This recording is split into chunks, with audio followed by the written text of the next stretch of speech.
আসসালামু আলাইকুম প্রিয় শিক্ষার্থীরা, আশা করি এই করোনা পরিস্থিতিতে তোমরা তোমাদের পরিবারের সকলকে নিয়ে সুস্থ আছো এবং নিরাপদে আছো।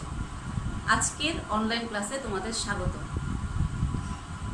আজকের ক্লাসে আমি তোমাদের সাথে আছি ফারজানা হক, সহকারী শিক্ষক, আনন্দময়ী বালিকা উচ্চ বিদ্যালয়, আরমানিটোলা, ঢাকা।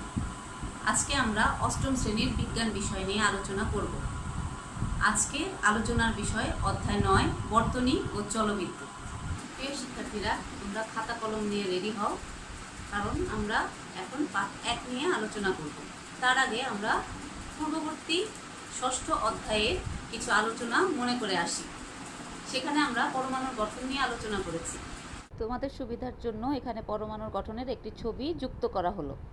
পরমাণুর গঠন থেকে আমরা জেনেছি যে পরমাণুসমূহকে কয়েকটি মৌলিক কণিকায় বিভক্ত করা যায়: ইলেকট্রন, প্রোটন এবং নিউট্রন।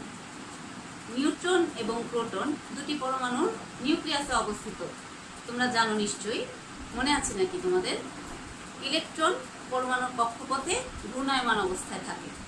এখন যেহেতু প্রোটন এবং নিউট্রনকে আলাদা করতে হলে পরমাণু থেকে অনেক শক্তির প্রয়োজন হয়, তাই তাদেরকে আলাদা করা যায় না।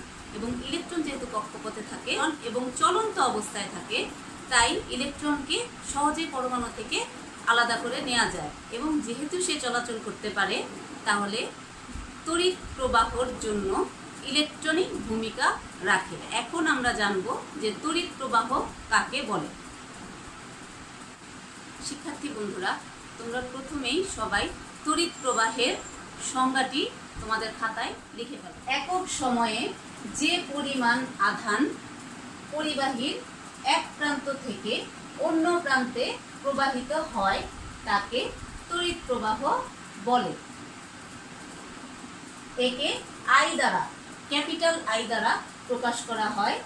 তড়িৎ প্রবাহের একক অ্যাম্পিয়ার এবং তড়িৎ প্রবাহকে অ্যামিটার দিয়ে মাপা হয়। অ্যামিটারের একটি ছবি তোমাদের জন্য দেখানো হলো। সংজ্ঞাটি থেকে আমরা কি বুঝতে পারছি? একক সময়, তার মানে 1 সেকেন্ডে যে পরিমাণ আধান মানে ইলেকট্রন, যেহেতু ইলেকট্রন পরমাণুর বাইরে থাকে, কক্ষপথে থাকে, অতএব ইলেকট্রন চলতে পারে এবং তড়িৎ প্রবাহের জন্য একমাত্র দায়ী হচ্ছে ইলেকট্রন। ইলেকট্রন পরিবাহীর এক প্রান্ত থেকে অন্য প্রান্তে, তার মানে আমাদের কি হতে হবে? পদার্থটি অবশ্যই পরিবাহী পদার্থ হতে হবে। তার বিদ্যুৎ পরিবাহিতার উপর ভিত্তি করে আমাদের পদার্থকে 3টি ভাগে ভাগ করা যায়: পরিবাহী পদার্থ, অর্ধপরিবাহী পদার্থ, অপরিবাহী পদার্থ। পরিবাহী পদার্থর উদাহরণ হচ্ছে যে কোনো ধাতু।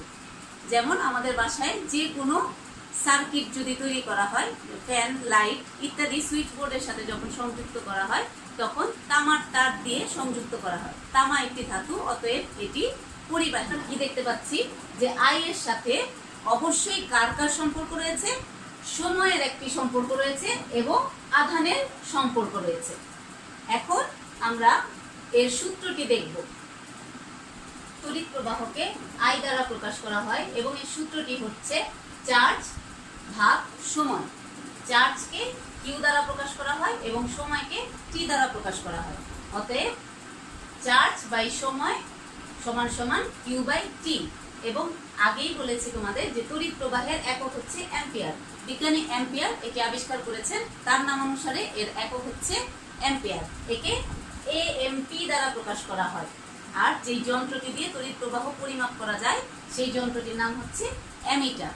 অ্যামিটার দিয়ে তড়িৎ প্রবাহ পরিমাপ করা যায়। এখন তড়িৎ প্রবাহের প্রকারভেদ নিয়ে আমরা আলোচনা করব। তড়িৎ প্রবাহের প্রকারভেদ হচ্ছে 2 প্রকার।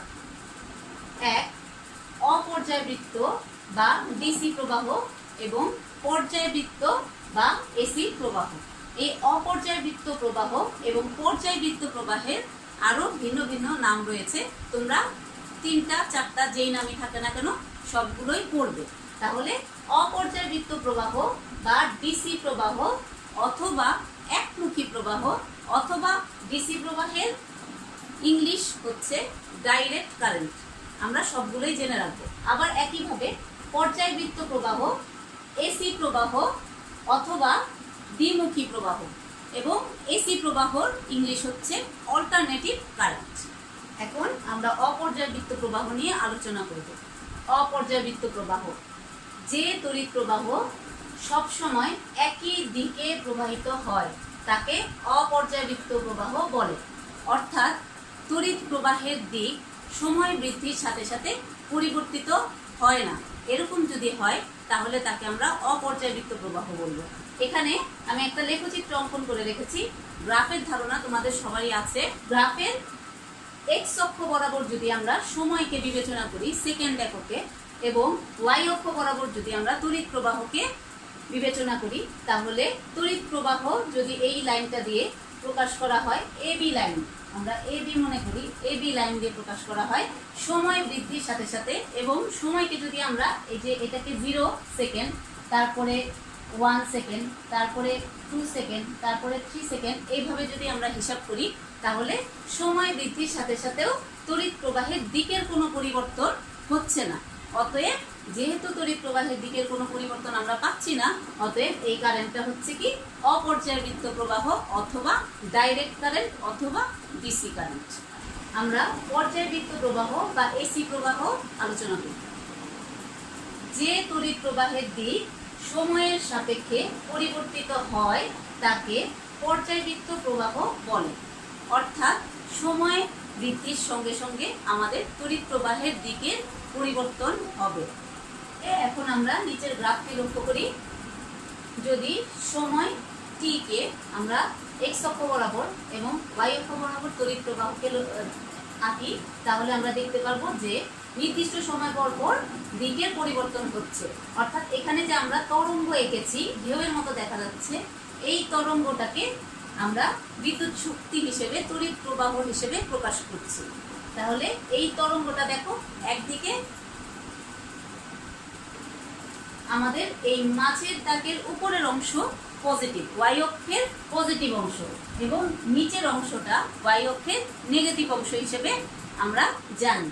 এখন যেহেতু উপরের অংশটুকু পজিটিভ অর্থাৎ ধনাত্মক দিকে গিয়েছে এবং নিচের অংশটুকু ঋণাত্মক দিকে গিয়েছে তড়িৎ প্রবাহের দিক, অতএব বোঝা যাচ্ছে যে সময় বৃদ্ধির সঙ্গে সঙ্গে আমাদের তড়িৎ প্রবাহের দিক পরিবর্তিত হচ্ছে। 0 থেকে 1 সেকেন্ড পর্যন্ত তড়িৎ প্রবাহের দিক হচ্ছে ধনাত্মক দিক, আবার 1 থেকে 2 সেকেন্ড পর্যন্ত তড়িৎ প্রবাহের দিক হচ্ছে ঋণাত্মক দিক। ঠিক একইভাবে 2 থেকে 3 সেকেন্ড পর্যন্ত তড়িৎ প্রবাহের দিক হচ্ছে ধনাত্মক দিক।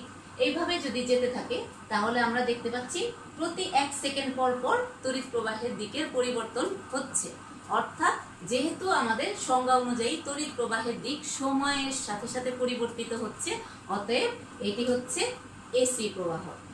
তাহলে এখন আমরা বিবেচনা করতে পারি যে কোথায় আমরা এসি কারেন্ট ব্যবহার করি আর কোথায় আমরা ডিসি কারেন্ট ব্যবহার করি। তোমরা সবাই কি তড়িৎ কোষ সম্পর্কে তোমাদের কি আইডিয়া আছে? থাকার কথা, অবশ্যই আছে। আমরা তড়িৎ কোষের গঠন করেছি। তড়িৎ কোষের ছবিটি দেখানো হলো। তড়িৎ কোষ মানে হচ্ছে ব্যাটারি। ব্যাটারি তো না, ব্যাটারি তখনই বলবো যখন কোনো তড়িৎ উৎসের একাধিক নেগেটিভ পজিটিভ প্রান্ত থাকে।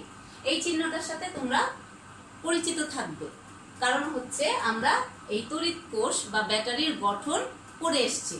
সেখান থেকে যদি আমরা তড়িৎ কোষ বিবেচনা করি, তাহলে একটা নেগেটিভ এবং একটা পজিটিভ প্রান্ত যদি থাকে তাহলে তাকে তড়িৎ কোষ বলা হয়।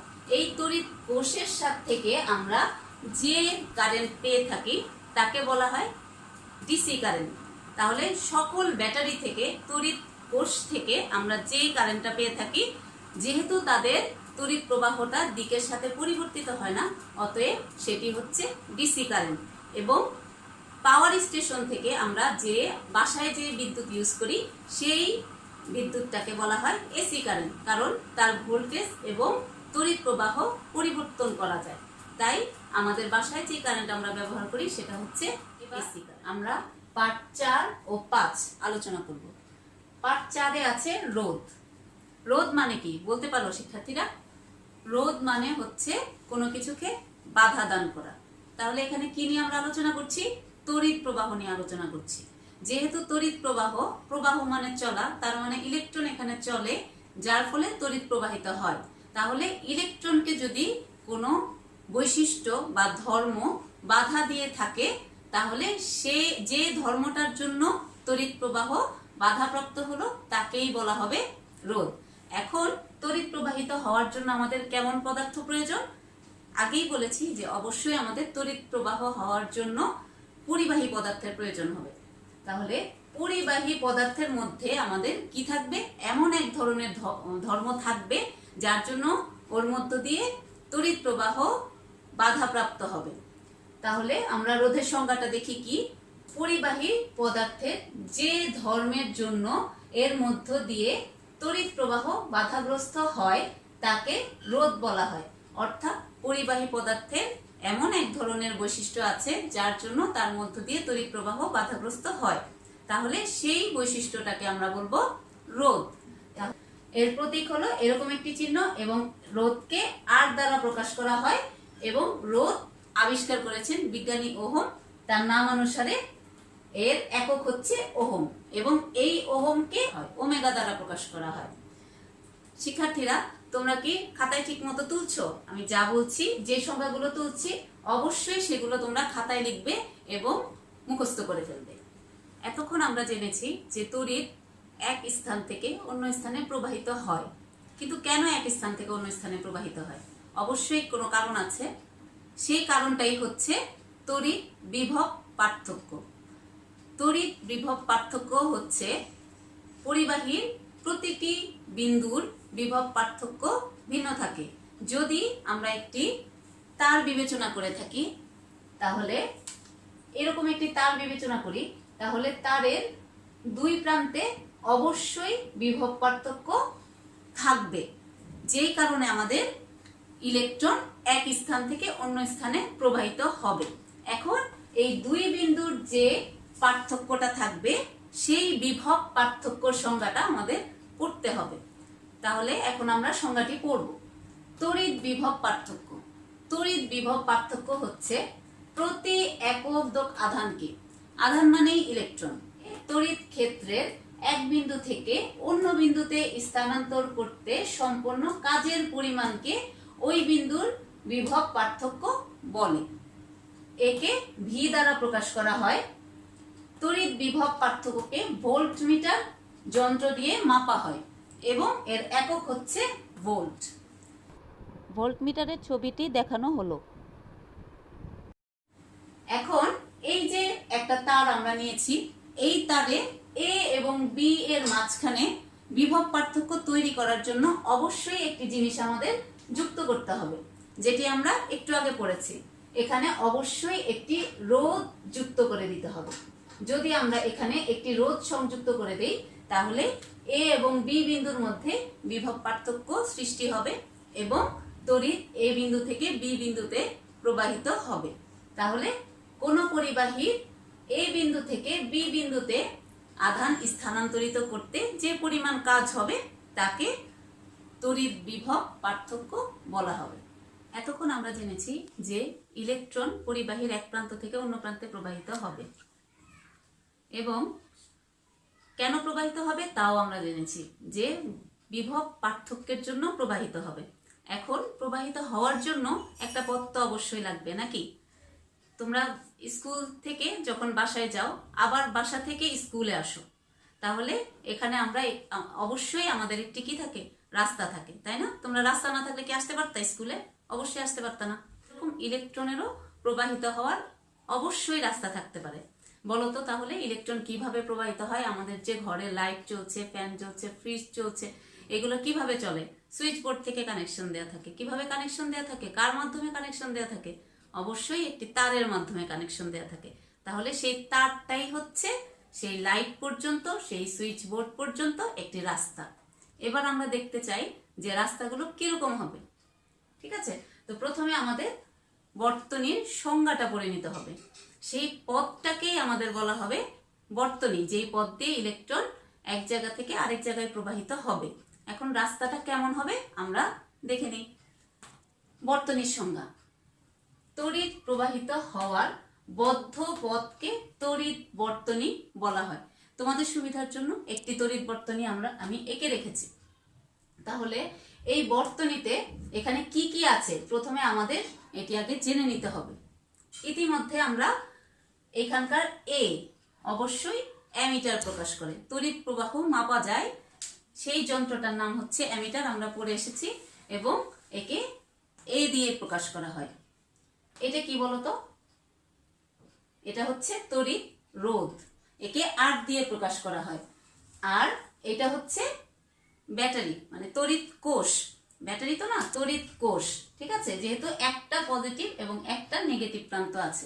আর এটা হচ্ছে বৈদ্যুতিক সুইচ, আমরা তো প্রত্যেকটা কাজের জন্য সুইচ অফ এবং অন করে থাকি।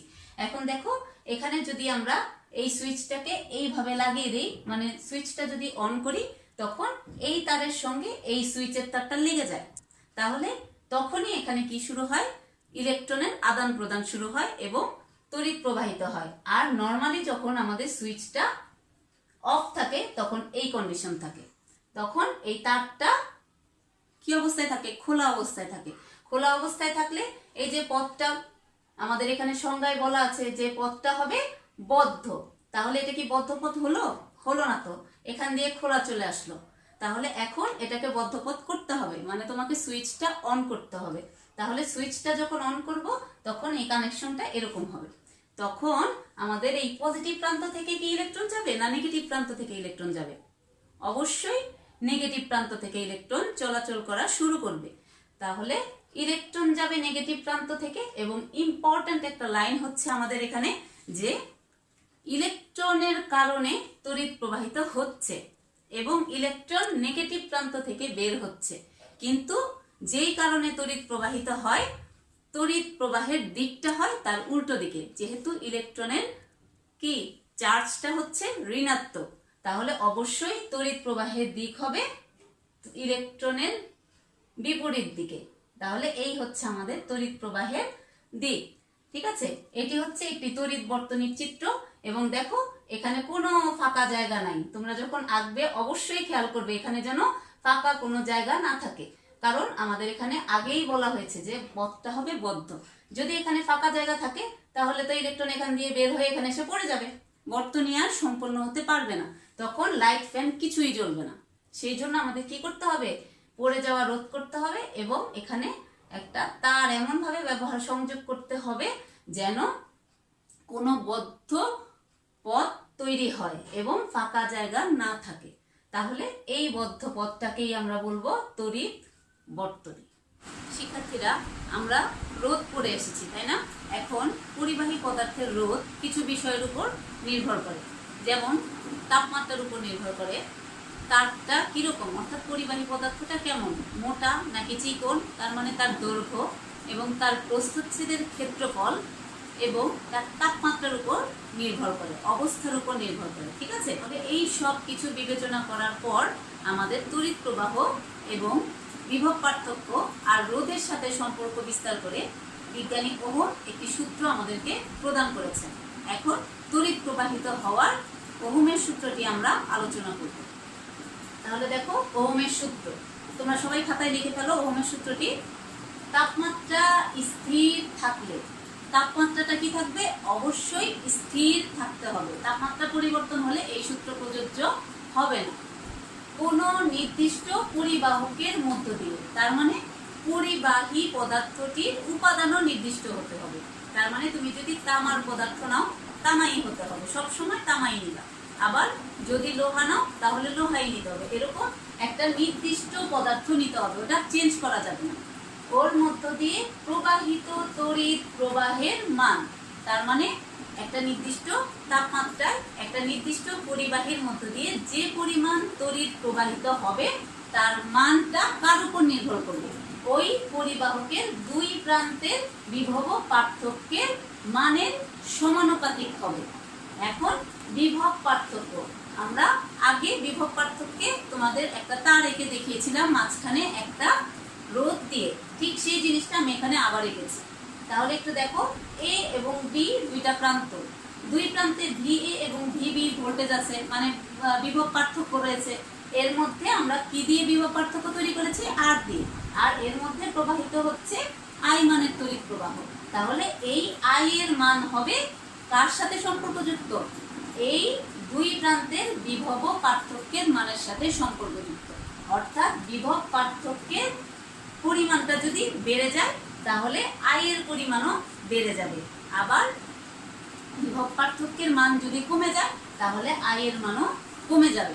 এইভাবে নির্ভরশীল যদি হয়ে থাকে তাহলে তাকে বলে সমানুপাতিক সম্পর্ক, যে ভি এর মান বৃদ্ধির সাথে সাথে আই এর মান বেড়ে যাবে, আবার ভি এর মান কমার সাথে সাথে আই এর মান কমে যাবে। ঠিক আছে, তাহলে এখানে আমরা আর একটু জিনিস একটু দেখব যে আমাদের এই যে সমানুপাতিক চিহ্নটা আছে, এই সমানুপাতিক চিহ্নটা রেখে কোনো সমস্যা সমাধান করা যায় না, সেই জন্য এটাকে আমরা সমান চিহ্নে পরিবর্তন করব। এবং সমান চিহ্নে পরিবর্তন করতে হলে এই যে আমাদের ভি আছে অথবা আই আছে, ভি এর সঙ্গে আমাদের কি করতে হবে, একটা নির্দিষ্ট মান যুক্ত করতে হবে, যে নির্দিষ্ট মানটা হচ্ছে আমাদের রোধ। ঠিক আছে, রোধের মানটা নির্দিষ্ট থাকবে, যেহেতু পদার্থটা আমরা নির্দিষ্ট নিয়েছি অতএব রোধের মানটা নির্দিষ্ট। তাহলে আমাদের এটা কি হবে, আই সমান সমান ভি বাই আর। তাহলে এই যে আর এর নির্দিষ্ট মান যদি আমরা যোগ করি তখন এই সমানুপাতিক চিহ্নের বদলে আমরা এখানে সমান চিহ্ন ব্যবহার করতে পারবো এবং সেখানে আমরা কি করতে পারবো, এইটার মান দিয়ে আই এর মান আমরা নির্দিষ্টভাবে বের করতে পারবো। এবার আমরা ওহমের সূত্রটি লেখচিত্রের মাধ্যমে প্রকাশ করব। লেখচিত্র আঁকার সময় সব সময় অনির্ভরশীল চলক যেটি থাকবে তাকে এক্স অক্ষ বরাবর এবং যেটি নির্ভরশীল চলক তাকে ওয়াই অক্ষ বরাবর বসাতে হবে। তাহলে আমাদের বিভবের মানের উপর তড়িৎ প্রবাহ নির্ভর করে। তাহলে অবশ্যই কি আছে, আমাদের বিভব হচ্ছে অনির্ভরশীল এবং বিভবের উপরে তড়িৎ প্রবাহ নির্ভরশীল, তাই আমাদের ওয়াই অক্ষ বরাবর আই কে বসালাম। এখন ভি এর মান বৃদ্ধির সাথে সাথে যদি আমরা দেখি যে শূন্য থেকে যদি আই এবং ভি আমরা অঙ্কন করি তাহলে ভি এর মান বৃদ্ধির সাথে সাথে তড়িৎ প্রবাহের মানও বৃদ্ধি পাবে। তাহলে এখানে যদি আমরা স্কেল আঁকি, প্রথমে 5 ভোল্ট দিলাম, তারপরে যদি 10 ভোল্ট দেই, তারপরে 15 ভোল্ট দেই, তারপরে 20 ভোল্ট দেই, ঠিক সেরকম করে আমরা যদি এখানে তড়িৎ প্রবাহের মান 2, 4, 6 এবং 8 এরকম করে যদি বসাই দেখা যাবে যে এই 5 যখন ভোল্টেজ বিভবের পার্থক্য হয় তখন তড়িৎ প্রবাহ হবে 2 অ্যাম্পিয়ার। তাহলে তার জন্য আমার বিন্দুটা হবে এটা। আবার 10 যখন হবে তখন তড়িৎ প্রবাহ হবে 4, তাহলে বিন্দুটা হবে এটা। 15 ভোল্টেজ হবে তখন তড়িৎ প্রবাহ হবে 6, তাহলে বিন্দুটা হবে এরকম। যখন 20 বিভব পার্থক্য হবে তখন তড়িৎ প্রবাহ হবে 8, তাহলে আমাদের বিন্দুটা হবে এরকম। দেখা যাচ্ছে যে এটি একটি মূল বিন্দুগামী সরলরেখা এবং এটি কার উপর নির্ভরশীল, তড়িৎ প্রবাহ বিভব মানের পার্থক্যের উপর নির্ভরশীল। তাহলে বিভব বৃদ্ধির সাথে সাথে তড়িৎ প্রবাহের মানও বৃদ্ধি পাচ্ছে, অতএব তাদের সম্পর্ক কি, সমানুপাতিক সম্পর্ক। প্রিয় শিক্ষার্থীরা, আজকে আমাদের পাঠ আলোচনা এই পর্যন্তই। আজকে যা যা আলোচনা করা হলো তোমরা বাসায় ভালো করে অনুশীলন করবে এবং ভালো থাকবে, সুস্থ থাকবে। আল্লাহ হাফেজ।